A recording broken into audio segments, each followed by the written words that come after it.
दोस्तों नमस्कार, स्वागत है हमारे YouTube चैनल में। दोस्तों, जिस तरह से इस समय मोदी सरकार द्वारा भारत रत्न दिया जा रहा है, उसके पीछे सरकार की बहुत बड़ी मंशा है। दोस्तों, भारत सरकार ने जनवरी में बिहार के पूर्व मुख्यमंत्री जननायक कर्पूरी ठाकुर को भारत रत्न देने की घोषणा की थी।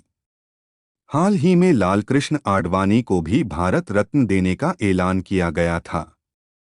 इसके बाद अब केंद्र सरकार ने पूर्व प्रधानमंत्री चौधरी चरण सिंह और पीवी नरसिम्हा राव, वैज्ञानिक एमएस स्वामीनाथन को भी सर्वोच्च नागरिक सम्मान भारत रत्न देने का ऐलान किया है। दोस्तों, विस्तार से जानते हैं।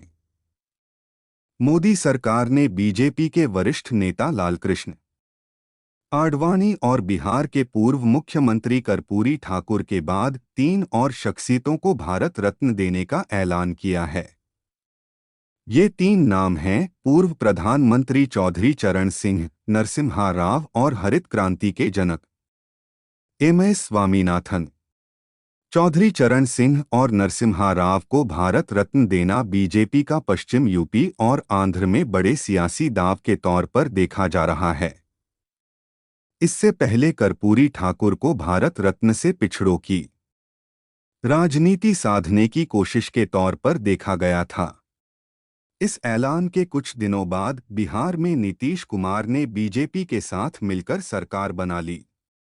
वहीं लालकृष्ण आडवाणी जनसंघ के समय से ही भारतीय राजनीति के प्रखर नेताओं में शामिल रहे हैं।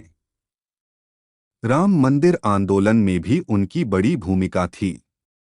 ऐसे में आडवाणी को भारत रत्न देने के फैसले से बीजेपी ने एक तीर से कई निशाने साधे हैं।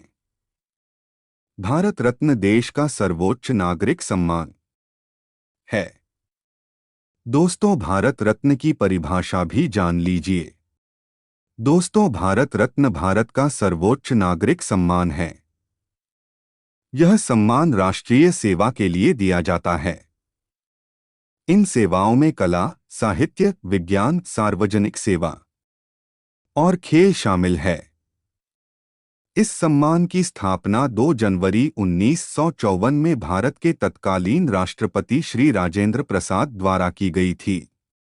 अन्य अलंकरणों के समान इस सम्मान को भी नाम के साथ पदवी के रूप में प्रयुक्त नहीं किया जा सकता। प्रारंभ में इस सम्मान को मरणोपरांत देने का प्रावधान नहीं था। यह प्रावधान 1955 में जोड़ा गया। तत्पश्चात 14 व्यक्तियों को यह सम्मान मरणोपरांत प्रदान किया गया।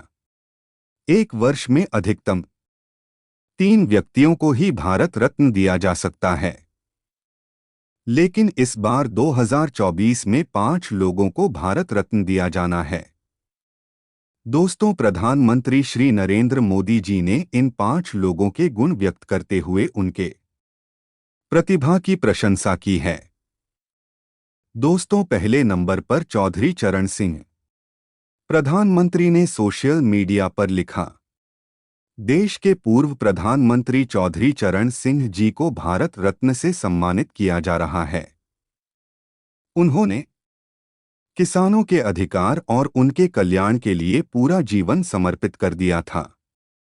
उत्तर प्रदेश के मुख्यमंत्री के साथ देश के गृहमंत्री भी रहे हैं। दूसरे नंबर पर पीवी नरसिम्हा राव।